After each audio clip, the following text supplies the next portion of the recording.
Hello, good evening, students. Welcome to Ignis IAS. Hello, Asim sir. Good evening. Good evening Welcome. Sir. Sir आज हम लोग student की बहुत सारी request है हमें कि उनके क्वेश्चंस क्लियर किए जाए, उनके जो डाउट्स है उनको आंसर मिले उनको। तो हमने ये सेशन डाउट क्लियरिंग सेशन के नाम से शुरू किया है इसको। जितने भी डाउट आए हैं हमारे पास स्टूडेंट के, जो लोग हमारे साथ टेस्ट सीरीज के थ्रू, मेंटरिंग के थ्रू जुड़े हुए हैं, उनके डाउट्स क्लियर करने के लिए हम लोग ये सेशन प्लान कर रहे हैं। जी बिल्कुल सर। पिछले कुछ दिनों में हमारे पास बहुत सारे स्टूडेंट्स ने अपने क्वेरीज क्वेश्चंस भेजे हैं, और जैसा कि अब 90 डेज रफली रह गए हैं एग्जाम में, सो बहुत ज़रूरी है कि उनके इन क्वेश्चंस को एड्रेस किया जाए, ताकि उनका कॉन्फिडेंस भी बढ़े और एक क्लैरिटी भी आए कि जो भी वो कर रहे हैं वो सही कर रहे हैं। और इसी के साथ फिर इसी प्रिपरेशन लेवल को जब वो एग्जाम में लेकर जाएंगे तो डेफिनेटली एक पॉजिटिव रिजल्ट रहेगा। Yes sir. तो हम लोग क्वेश्चन ही लेना शुरू कर देते हैं, वन बाय वन चल लेते हैं। पहला क्वेश्चन है sir, how many hours should I study daily for next 90 days? तो नेक्स्ट 90 डेज में कैंडिडेट्स को ये समझना होगा कि ये उनकी प्रिपरेशन का पीक पीरियड है। अभी तक उन्होंने मेहनत की है, थ्रू आउट द ईयर उन्होंने हार्ड वर्क किया है, लेकिन ये वो टाइम है जो कि रिजल्ट देगा। सो इस टाइम यस। पे I would suggest at least 10 to 12 hours per day उनको स्टडी करना होगा। अब now they can plan it smartly in multiple sittings. 3-4 hours की सिटिंग्स, मल्टीपल सिटिंग्स वो प्लान कर सकते हैं। लाइक 4 आवर्स की 3 सिटिंग्स कर सकते हैं, या 3 आवर्स की 4 सिटिंग्स कर सकते हैं, बीच में छोटा गैप ले लिया। इस तरीके से उनको प्लान करना होगा, क्योंकि जब वो बैठेंगे, जब वो सिटिंग देंगे इस ड्यूरेशन की, तभी सिलेबस कंप्लीट होगा। जब सिलेबस कंप्लीट होगा तो वो कॉन्फिडेंस में रिफ्लेक्ट होगा। बिल्कुल, जब सिलेबस कंप्लीट होगा आपको दिखेगा, एक ऑब्जर्वेबल फैक्ट है ये कि सिलेबस कंप्लीट होता दिखेगा, तो स्टूडेंट का कॉन्फिडेंस भी बढ़ेगा कि हाँ मैंने ये कंप्लीट कर लिया, मैंने इसकी प्रैक्टिस कर ली, अब मैं एग्जाम के लिए रेडी हूं। तो इसलिए नॉन नेगोशिएबल है अब से लेकर एग्जाम तक 10 to 12 आवर्स पर डे। तो दोनों क्वालिटी एंड क्वांटिटी दोनों ही मैनेज करने की रिक्वायरमेंट है बेसिकली। बिल्कुल सर, दोनों ही मैनेज करने की जरूरत है, दोनों ही इंश्योर करने की जरूरत है। कहीं भी अगर एक भी वीक रहेगा तो वो पॉजिटिव रिजल्ट में कन्वर्ट नहीं हो पाएगा। यस सर, ठीक है। सर एक सवाल मैं भी इसी में कंटिन्यू करना चाहूंगा कि जी। स्टूडेंट पूछ रहे हैं कि कैसे टाइम डिवीजन को कैसे मैनेज करें। इसमें कुछ स्टैटिक भी पढ़ना है, करंट अफेयर्स भी पढ़ना है, तो इनके बीच में टाइम को कैसे डिवाइड किया जाए? Yes sir. तो टाइम मैनेजमेंट बहुत क्रूशियल एस्पेक्ट है। अब 90 डेज बचे हैं तो ऑब्वियस सी बात है।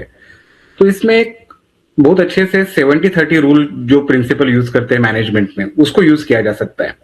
हम अपने सिलेबस को अगर हम अच्छे से देखते हैं तो उसमें 70% अराउंड सिलेबस जो है स्टैटिक का सिलेबस पूछा जाता है क्वेश्चंस, जिसमें पॉलिटी होती है, हिस्ट्री होती है, economy, basic economy, environment, geography के क्वेश्चंस आते हैं। तो 3+2 जो 5 बोलते हैं कोर सब्जेक्ट्स है, उनको फोकस किया जा सकता है 70% वाले टाइम पे।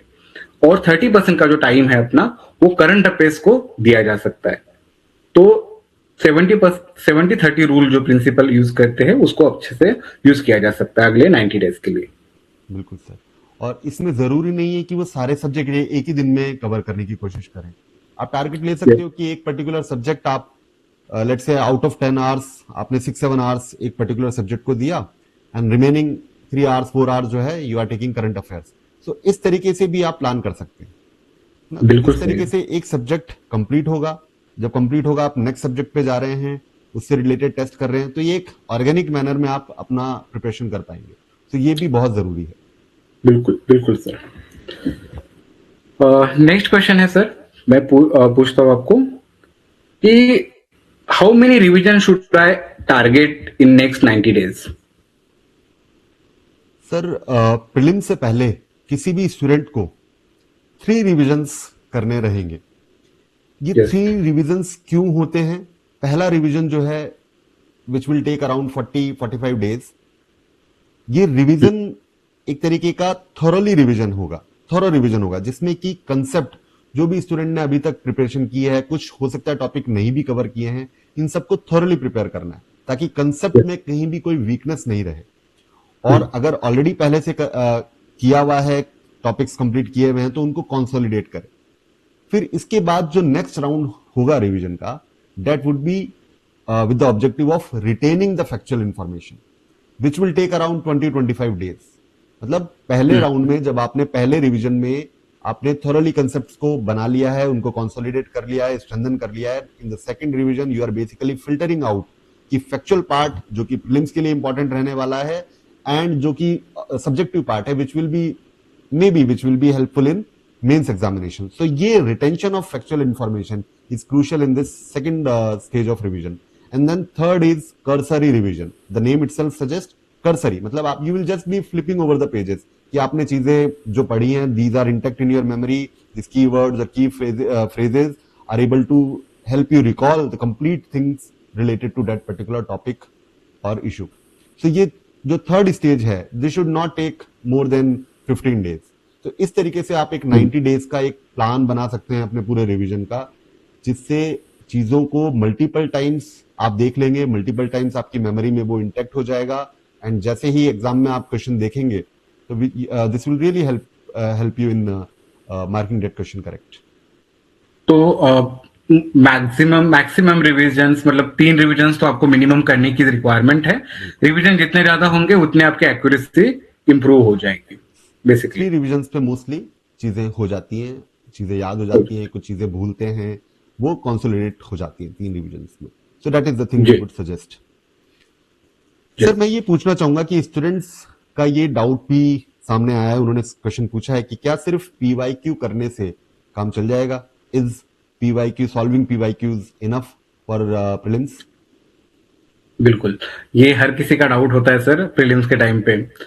ऑब्वियसली बात है, पीवाईक्यू जो है इसेंशियल है बट सफिशिएंट नहीं है. इसेंशियल क्यों है? क्योंकि ये आपको एक ट्रेंड एनालिसिस देते हैं, पैटर्न पता चल जाता है, क्वेश्चन किस लाइन पे पूछा जा रहा है, क्वेश्चंस कहाँ फ्रेम हो रहे हैं, इसलिए एसेंशियल है बट सफिशिएंट नहीं है. सफिशिएंट क्यों नहीं है? क्योंकि आपको पीवाईक्यू के ही रिपीटेशंस होते नहीं है क्वेश्चंस में, पीवाईक्यू का एक ट्रेंड मिल जाता है. तो आपको कॉन्सेप्चुअल क्लैरिटी के लिए मॉक टेस्ट सॉल्व करने की जरूरत है. रहा 30% पार्ट जो आपका है, जो करंट अफेयर्स का है, जो कि पीवाईक्यूज में आपको कवर नहीं हो पाता है, तो उसके लिए भी आपको मॉक टेस्ट सॉल्व करने की जरूरत पड़ती है. तो सफिशिएंट नहीं है बट इसेंशियल है. बिल्कुल बिल्कुल. तो मॉक टेस्ट भी स्टूडेंट को करने होंगे जिससे करंट अफेयर्स की भी प्रैक्टिस हो सके, किसी भी टॉपिक को लेकर what new questions can be formed, ये भी प्रैक्टिस हो सके. बिल्कुल जी. तो इसी से रिलेटेड एक दूसरा क्वेश्चन है सर, देखिए कि स्टूडेंट पूछ रहा है how many mock test should I practice? Regarding number of mock tests, we would suggest Yes. that for each subject, that is for geography, 3-4 mock tests should be there. Similar for polity, similar for economics, environment. So in total, it would come around 25 mock test. So 25 mock test अगर कोई student sufficiently कर लेता है, उसका solution देख लेता है, तो I think इतनी capability हो जाती है कि अगर कोई question उसके सामने है, तो he or she can stay clear of the confusion और सही से वो उसको मेमोरी डिगिंग करके अपना जो भी उसने रिवीजन किया है उन सब से क्वेश्चन को करेक्टली मार्क कर पाएगा. So 25 I would say is an optimum number of mock test which a candidate should do. और उसमें भी क्या हमें जो कोर सब्जेक्ट्स है उनको ज्यादा टारगेट करने की रिक्वायरमेंट है? बिल्कुल सर. अब जैसे जो छोटे सब्जेक्ट्स हैं, साइंस एंड टेक है, एक तो इसकी वास्टनेस है और इसमें बहुत ज्यादा स्टूडेंट एफर्ट दे भी नहीं सकता. जो लिमिटेड अवेलेबल रिसोर्सेज हैं उसके लिए उससे सफिशिएंट हो जाएगा. लेकिन जैसे पॉलिटी है जिसकी की नंबर ऑफ क्वेश्चंस आने की प्रोबेबिलिटी बहुत ज्यादा है और जो ट्रेंड में भी रहा है कि सबसे ज्यादा क्वेश्चंस पॉलिटी हो गया, एनवायरमेंट है, इकोनॉमिक्स है, इन एरिया से क्वेश्चन ज्यादा होंगे एंड ज्योग्राफी से भी. तो इनको डेफिनेटली ज्यादा टाइम देना पड़ेगा, ज्यादा प्रैक्टिस इन एरियाज में करनी होगी. ठीक है सर. फिर सर मॉक टेस्ट से ही रिलेटेड एक जो क्वेश्चन स्टूडेंट्स ने भेजा है हमें, that is related to how to analyse the performance in mock test effectively. जी बिल्कुल सर. हम लोग जब मेंटरिंग करते थे तो बिल्कुल अपन एक बात बोलते थे कि मॉक टेस्ट जितना अटेम्प्ट करना जरूरी है उतना ही उसका एनालिसिस करना भी इम्पोर्टेंट है. तो एनालिसिस कैसे करें, ये स्टूडेंट का हमेशा डाउट पूछा जाता था कॉल सेशंस में या जब ऑफलाइन हम मिलते थे. तो स्टूडेंट को हम लोग वहां पे ये बता सकते हैं कि 3R एनालिसिस का पैटर्न यूज कर सकते हैं. तो क्या ये 3R है कि पहले तो आपका जो पेपर है, अटेम्प्ट किया आपने पेपर, उसको रिव्यू करिए, उसको क्वेश्चंस को 1 to 1 जाके चेक कीजिए कि कहाँ पे आपने रॉन्ग क्वेश्चन अटेम्प्ट किए हैं। दूसरा आर है कि आपको रीजन ढूंढना पड़ेगा उसका, why questions got wrong, wrongly attempt आपने क्यों किया, उसके रीजंस हो सकते हैं कि कॉन्सेप्चुअल गैप है कहीं पे, सिली मिस्टेक्स है, या आपने मिसरीड किया है क्वेश्चन को, आपको वो आइडेंटिफाई करना होगा। और थर्ड जो आर है, जिसमें रेक्टिफाई करने की रिक्वायरमेंट, आपको उन क्वेश्चंस को, उन गलतियों को आपको लिखना पड़ेगा, एक रेड बुक बनानी पड़ेगी और उसको आपको रिवीजन में लेके आना होगा। तो 3 आर आपको इंपॉर्टेंट है, पहले रिव्यू कीजिए, रीजन दीजिए उसका, वाई देखिए एस्पेक्ट क्या है, और रेक्टिफाई करिए उनको। बिल्कुल सर, सिर्फ मॉक टेस्ट देने से काम नहीं होगा कि आपने 1.5 आवर 2 आवर्स लगा के मॉक टेस्ट दे दिया, उसके सॉल्यूशन को आपको डिटेल में स्टडी करना जरूरी है। Yes, this will also help you plug any loop holes in your preparation. अगर मटेरियल शॉर्टेज है या कुछ टॉपिक आपसे मिस हो गया तो that will also be covered by going through the detailed solution. So बहुत जरूरी है कि सॉल्यूशन को आप ध्यान से देखें। हो सकता है दैट क्वेश्चन डायरेक्टली में not be repeated in the exam, but उससे रिलेटेड जो कंटेंट आपको मिल रहा है सॉल्यूशन में, वहां से हो सकता है कोई क्वेश्चन आ जाए। तो इसलिए सॉल्यूशन जरूर देखिए, इसमें टाइम भी लगेगा लेकिन पेशेंस रखना बहुत जरूरी है। Yes sir. अब इससे रिलेटेड ही नेक्स्ट क्वेश्चन है sir, what should be my target score in मॉक्स। बहुत सारे स्टूडेंट का क्वेश्चन रहता है, अटेम्प्ट करने के बाद रिजल्ट जैसे ही लग जाता है मॉक टेस्ट का, उसके बाद हर कोई पूछता है, हर किसी को डाउट रहता होता है कि मेरे प्रीलिम्स क्लियर होने वाली है या नहीं होने वाली है। बिल्कुल सर। पहली बात तो सर स्टूडेंट्स को समझना जरूरी है कि मॉक टेस्ट और रियल एग्जामिनेशन में बहुत डिफरेंस है। मॉक जी, टेस्ट जब आप देते हैं तो आप थोड़ा सा, आपका एटीट्यूड डिफरेंट होता है। रियल एग्जामिनेशन में बाकी जो सर्कमस्टांसेस है, प्रेशर एनवायरनमेंट है, वो भी रोल प्ले करता है। तो एक तो ये सबसे बड़ा डिफरेंस है। तो इसी के लिए हम सजेस्ट करते हैं कि आप किसी नंबर पे फिक्सेट मत करिए कि मुझे 95 प्लस आना चाहिए या 100 मेरा मॉक टेस्ट में स्कोर होना चाहिए। नहीं, कोई जरूरी नहीं है ऐसा। आप मॉक टेस्ट को किस ऑब्जेक्टिव से कर रहे हैं उस पर फोकस करना जरूरी है। आप देखिए कि आप गलतियां कैसे कर रहे हैं, आप एक्यूरेसी कैसे बढ़ा सकते हैं, आपको कंसिस्टेंटली मार्क्स आ रहे हैं क्या। पता चला एक मॉक टेस्ट में तो आपको 50 मार्क्स मिल रहे हैं, एक मॉक टेस्ट में आपको 100 मिल रहे हैं, तो इससे तो नहीं होने वाला। इससे तो यू कैन नॉट बिल्कुल। कॉन्फिडेंटली से कि आपका प्रीलिम्स क्लियर हो जाएगा। तो कंसिस्टेंसी भी यस, बहुत जरूरी है कि आपका रिपीटेडली एक नंबर ऑफ क्वेश्चंस करेक्ट होना जरूरी है। कि आप मॉक टेस्ट कर रहे हैं तो आपका इतना लेवल ऑफ क्वेश्चंस आप अपनी मेमोरी से, अपने जो भी आपने रिवीजन किया है, जो भी आपकी प्रिपरेशन है, उससे इतने नंबर ऑफ क्वेश्चन सही कर पा रहे हैं। तो ये कंसिस्टेंसी भी बढ़ाना जरूरी है और साथ के साथ एक्यूरेसी भी। कैसे बढ़ाना जरूरी है कि आपको पता लगना चाहिए कि इशू कहाँ आ रहा है, आपके रिवीजन में इशू आ रहा है, आप ऑप्शंस में कैसे अटक रहे हैं, है ना, कैसे कंफ्यूज हो रहे हैं। तो ये सारी चीजें फोकस होना चाहिए मॉक टेस्ट को सॉल्व करने में। कुछ क्वेश्चंस यस, नहीं भी आएंगे आपको। और दूसरा एक और चीज जो समझने की जरूरत है कि मॉक टेस्ट में हम हमेशा सजेस्ट करते हैं कि you should attempt 100 complete questions. एक भी क्वेश्चन मत छोड़िए मॉक टेस्ट के अंदर। But this may not be the case in real examination. Real yes, examination में आप 100 क्वेश्चन थोड़ी ना करके आएंगे, क्यों बिना मतलब एग्जैक्टली। का रिस्क लेंगे। रिस्क फैक्टर भी तो इन्वॉल्व है, वहां पे तो नेगेटिव मार्किंग है, यहाँ पे you would not be punished. But वहां पे तो एक एग्जाम आपकी पूरे ईयर की प्रिपरेशन को डिसाइड कर देगा, उसका रिजल्ट डिसाइड कर देगा। तो इसलिए यहाँ पर सजेस्ट करते हैं कि आप 100 क्वेश्चन करिए, ताकि वो क्वेश्चन तो एटलीस्ट आपकी आंखों के सामने से गया, उस क्वेश्चन को लेकर आपने रीजनिंग तो की, कुछ तो मेमोरी डिगिंग की। तो इसका यस, स्कोर कभी भी आपका रियल स्कोर में रिफ्लेक्ट नहीं होगा। इसलिए किसी भी फिगर पे आप फिक्सेट मत करिए, फोकस करिए अपनी परफॉर्मेंस को इंप्रूव करने के लिए, एक्यूरेसी बढ़ाने के लिए और कंसिस्टेंटली एक अच्छा कंसिस्टेंटली नंबर में ऑफ क्वेश्चंस मेंटेन को रखना अटेम्प्ट करना। पड़ेगा। जी सर, बिल्कुल सर। सर फिर जैसे अभी हम एक्यूरेसी की बात कर रहे थे, तो स्टूडेंट का एक कंसर्न रहता है कि अब हम एक्यूरेसी को कैसे बढ़ाएं, कैसे डिसाइड करें कि यस, हमारे जो भी अटेम्प्ट्स हैं, नंबर ऑफ क्वेश्चंस, वो एक्यूरेटली सही हो रहे हैं। यस, जैसे कि हमने पहले ही शुरुआत किया था कि रिवीजन टेक्निक्स जो है, अगर आपके नंबर ऑफ रिवीजन ज्यादा हो रहे हैं तो एक्यूरेसी इंप्रूव करने में आपको हेल्प ऑब्वियसली करेगा। ठीक है, इसके बाद आपको एलिमिनेशन टेक्निक की अच्छे से इंप्रूव कर सकते हैं। अगर आपके क्वेश्चंस, दो ऑप्शंस अगर एलिमिनेट हो रहे हैं तो आपको बहुत अच्छे से एलिमिनेशन टेक्निक आप यूज कर सकते हो, आपकी एक्यूरेसी बढ़ने में हेल्प हो जाएगी। आपको जो ब्लाइंड गेस होते हैं कई बार हम लोग लेते हैं, उनको अवॉइड करना होगा। और जहां पे आपको लग रहा है कि मेरा क्वेश्चन 2 बार रीड करने के बाद भी मुझे क्लू नहीं मिल रहा है क्वेश्चन का, तो ऐसे टाइम पे आपको निगेटिव मार्क्स आपके बचाने चाहिए, तो आपको क्वेश्चन स्किप करने को ट्राई करना चाहिए। तो एक्यूरेसी बढ़ाने के लिए आपको रिवीजन ज्यादा प्रैक्टिस करनी चाहिए, प्रैक्टिस की जरूरत है आपको, एलिमिनेशन टेक्निक की यूज करने की जरूरत है। आपको ब्लाइंड जो गेस वर्क होता है उसको स्किप करने की जरूरत है, और अगर आपको क्वेश्चन क्लूलेस हो आप तो क्वेश्चंस को स्किप करिए, बिल्कुल रीड करिए क्वेश्चन। अगर एक दो बार हम क्वेश्चन रीड करते हैं तो कई बार सर हमें क्वेश्चन के कीवर्ड जो होते हैं, यूपीएससी का पैटर्न होता है कि कई बार कुछ एक्सेप्ट वर्ड यूज किया जाता है, correct incorrect question word use किया जाता है, नॉट वर्ड यूज किया जाता है, ओनली जैसे वर्ड यूज किए जाते हैं। तो कई बार हमें यूपीएससी की लैंग्वेज जो है उसको डिकोड करने की भी जरूरत है। बिल्कुल सर। सो और ये भी जरूरी है समझना, क्योंकि एक्यूरेसी की जब हम बात कर रहे हैं तो आप मॉक टेस्ट करते करते आपको एक आइडिया लग जाएगा कि कितने नंबर ऑफ क्वेश्चंस आपके मोस्टली सही हो रहे हैं। एक पैटर्न आपको दिखने को मिलेगा कि आपके लेट से 55 या 60 क्वेश्चंस सही होते हैं हर टेस्ट में। इसके बाद आप नेगेटिव नेगेटिव नेगेटिव की तरफ बढ़ते जा रहे हैं, तो ये भी Yes. एक फिगर आपको समझने की जरूरत है। तो यहां से उसको आप कितना इंप्रूव कर सकते हो, 60 को आप 70 ले जाओगे, तो यहां पर आप अपना एफर्ट्स डाल सकते हो। तो नेगेटिव को मिनिमाइज भी करना है, because all of a sudden आप गेम में हैं, आप कट ऑफ क्लियर करने की रेस में हैं, और नेगेटिव्स ज्यादा करके आप उस रेस से बाहर हो सकते हैं। तो ये इसलिए बहुत जरूरी है कि अपनी एक्यूरेसी को बढ़ाइए, अपना करेक्ट लेवल ऑफ कितना आपका सही क्वेश्चंस मार्क हो रहा है, ये भी आपको जानना बहुत जरूरी है। बहुत जरूरी है।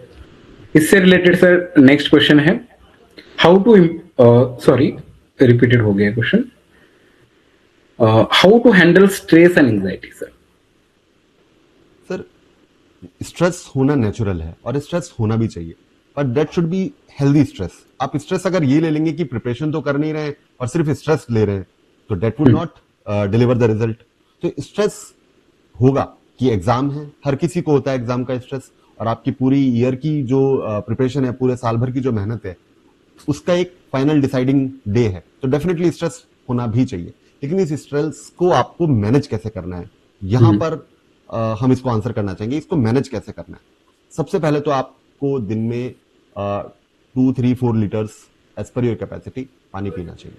बिल्कुल। पानी पिएंगे तो स्ट्रेस नेचुरली कम रहेगा। दूसरा, प्रॉपर स्लीप। जी इसका मतलब देखिए, मैंने स्टार्टिंग में भी कहा 10 to 12 आवर्स, मैंने ये तो नहीं कहा 20 आवर्स अ डे। बिल्कुल 20 घंटे आप पढ़ाई करिए, जो प्रैक्टिकली पॉसिबल ही नहीं है। आप एक दिन कर लेंगे, 4 दिन सोएंगे। इसलिए एक proper number of hours, 7 hours के आसपास की आपको स्लीप भी लेना जरूरी है, मतलब आपको सस्टेनेबिलिटी भी देखनी होगी उसकी, क्योंकि आपको लॉन्ग रन में 90 डेज है अभी भी, 90 डेज बिल्कुल। तक सेम चीज रिपीट करनी है, और एग्जाम के टाइम पे भी आपके माइंड में न्यूरॉन्स, हेल्दी न्यूरॉन्स फ्लो करें, ये भी इंश्योर करना जरूरी है। तो इसके लिए यस, और आप जैसे जैसे आगे बढ़ते जाएंगे आपके डेज और इंपॉर्टेंट होते जाएंगे, क्रूशियल होता जाएगा टाइम आपके लिए। बिल्कुल, और प्रॉपर स्लीप से ही मेमोरी रिटेंशन की कैपेसिटी बढ़ेगी। वरना आप पढ़ तो रहे हैं Capacity लेकिन भूल रहे हैं, क्योंकि आप मेमोरी रिटेन ही नहीं कर पा रहे, आप माइंड को रेस्ट ही नहीं दे रहे हैं। तो ये चीजें बहुत जरूरी हैं। इसके अलावा आपको माइक्रो गैप लेने चाहिए। जैसे मैंने स्टार्टिंग में भी बताया कि आप एक साथ 12 घंटे बैठने की कोशिश मत करिए, ये पॉसिबल ही नहीं है किसी भी ह्यूमन बीइंग के लिए, और वो हेल्दी भी नहीं होगा आपके लिए, आपकी बॉडी के लिए, आपके माइंड के लिए। बॉडी के लिए हेल्दी नहीं है तो that is naturally not healthy for your mind. So आप माइक्रो गैप लीजिए, मतलब 3 आवर्स के बाद आपने एक गैप ले लिया, चाहे वो टी ब्रेक हो सकता है, या आपका लंच ब्रेक है, या जस्ट एक चिटचैट आपने ब्रेक ले लिया। तो इस तरीके से हेल्दी ब्रेक लेते रहिए। उठिए, वॉशरूम जाना है, पानी पीना है, या फिर टी कॉफी ब्रेक लेना है, जो भी लेना है आपको, वो ब्रेक ले लीजिए। फोन कॉल भी कर सकते हैं आप, अपने पेरेंट्स से क्लोज हैं तो पेरेंट्स से बात कर सकते हैं, आप अपने मेंटोर से बात कर सकते हैं, 5 मिनट की बात कर ली किसी दिन। इस तरीके से एक मतलब कम्युनिकेशन भी रहे आपका, जिससे कि आपका प्रेशर, आपका स्ट्रेस नेचुरली चेक रहे और आप खुश रहें। खुश रहना बहुत जरूरी है, क्योंकि खुश रहेंगे तो ही आपका परफॉर्मेंस अच्छा होगा। तो इस तरीके से मैं सजेस्ट करूंगा कि इस तरीके से स्ट्रेस मैनेज कर सकते हैं। और जो सबसे बड़ा इशू है यहाँ पर, जो कि कई स्टूडेंट्स ने मुझे बताया है, कि वो रात को जब लाइब्रेरी से जाते हैं या जब उनका स्टडी आवर्स कंप्लीट हो जाते हैं, तो उनका फोन सबसे बड़ा यहाँ पर नेगेटिव रोल प्ले करता है। दिन भर जो चीजें छुपी थी तो वो रात में देखनी है। बिल्कुल। अब वो बेड टाइम पे अगर आप फोन लेके बैठ जाएंगे तो आपका स्लीप साइकिल डिस्टर्ब होगा, और हो सकता है कि सोशल मीडिया पे आप अपने पीयर्स को, अपने कॉलेज मेट्स को कुछ लाइफ एंजॉय करते हुए देखेंगे, तो आप अननेसेसरीली का एक नेगेटिव डिप्रेशन, एक नेगेटिव एक फीडबैक अपने अंदर ले रहे हैं। सो इस चीज से बचिए।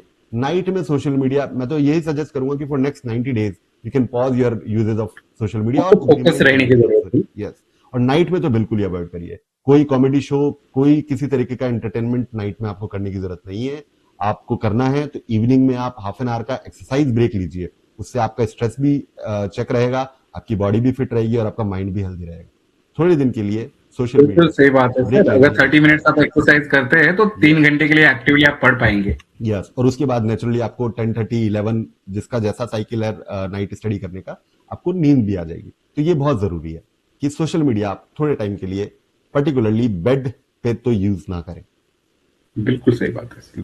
सर, इसके अलावा जो एक मेजर इशू है that is related to the vastness of current affairs. Students yes काफी कंसर्न रहते हैं कि हम इतना सारा करंट अफेयर्स अब अगले 90 डेज में, जहां हमें स्टैटिक भी पढ़ना है और करंट अफेयर्स भी पढ़ना है, कैसे मैनेज करें? Yes sir. तो करंट अफेयर्स का वास्टनेस अभी बहुत ज्यादा इंपॉर्टेंट हो जाता है ऐसे टाइम पे, और स्टूडेंट को ये बहुत ज्यादा पैनिक सिचुएशन में क्रिएट कर देता है। तो इसमें फनेल सिस्टम या फिल्टर मेथड यूज की जा सकती है। आपको करंट अफेयर्स के लिए किसी एक सिंगल सोर्स पे स्टिक करने की जरूरत है, जिसमें कि आप कोई भी मंथली कंपाइलेशन उठाइए, आप कुछ इंपॉर्टेंट सब्जेक्ट्स है उनका करंट अफेयर्स आप रीड करना शुरू कर सकते हैं, जिसमें आप गवर्नमेंट के स्कीम्स है, रिपोर्ट्स आते हैं, इंटरनेशनल रिलेशंस है, एनवायरमेंट की कुछ न्यूज है, साइंस एंड टेक की कुछ इंपॉर्टेंट न्यूज है, ठीक है, या फिर मैप बेस्ड जो क्वेश्चंस होते हैं, करंट अफेयर्स बेस्ड जनरली होते हैं, उनको आप कवर कर सकते हो। और इसके लिए आप कुछ फिक्स दिन का टाइम दे सकते हो, जैसे कि आप 1 से 2 घंटा डेली आप अगर आप करंट अफेयर्स के लिए दे सकते हैं, तो डेडिकेटली आपका वो जो एरिया है, जो वास्टनेस है, उसको आप कवर कर सकते हो उस तरीके से।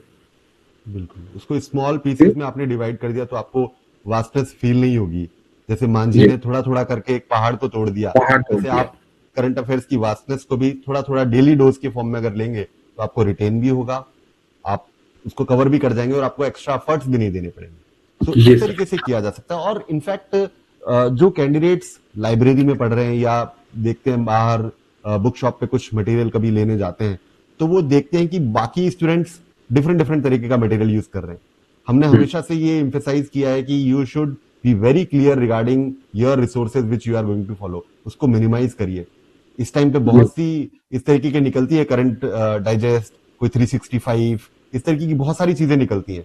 आपको उस प्रेशर में आने की जरूरत नहीं है कि बाकी लोग क्या पढ़ रहे हैं क्या नहीं पढ़ रहे हैं। आप अपना रिसोर्स क्लियर रखिए कि मुझे ये इस दिन में इतने इतने नंबर ऑफ डेज में कंप्लीट करके जाना है और ये 3 रिविजन्स मुझे करने हैं।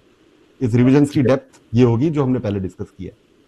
इस तरीके से करके जाना है, क्लियर रखना है अपनी स्ट्रेटेजी को और एग्जाम में क्लियर करना। सर तो फाइनली एक बता दीजिए कि फाइनल मंत्रा क्या होगा लास्ट 90 डेज के लिए। सबसे पहला तो सर रिवीजन, क्योंकि अभी फोकस सिर्फ और सिर्फ रिवीजन पे होना चाहिए।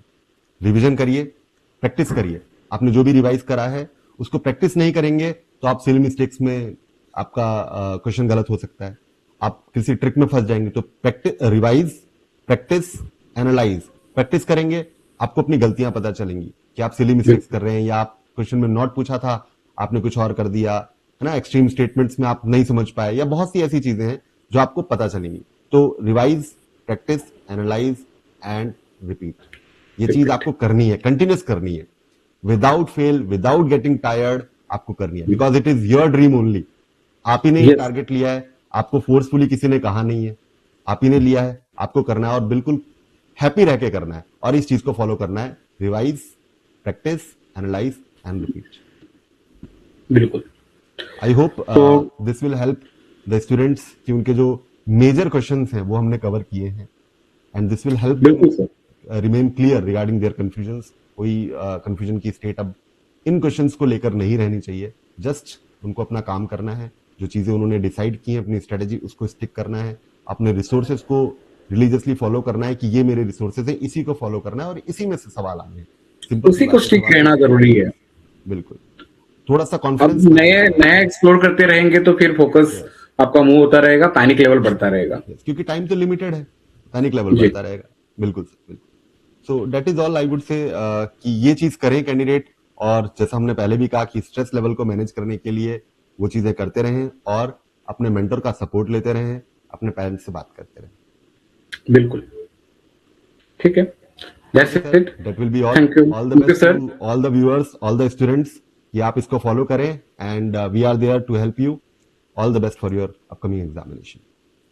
Thank you. Thank you, sir. Thank you, sir.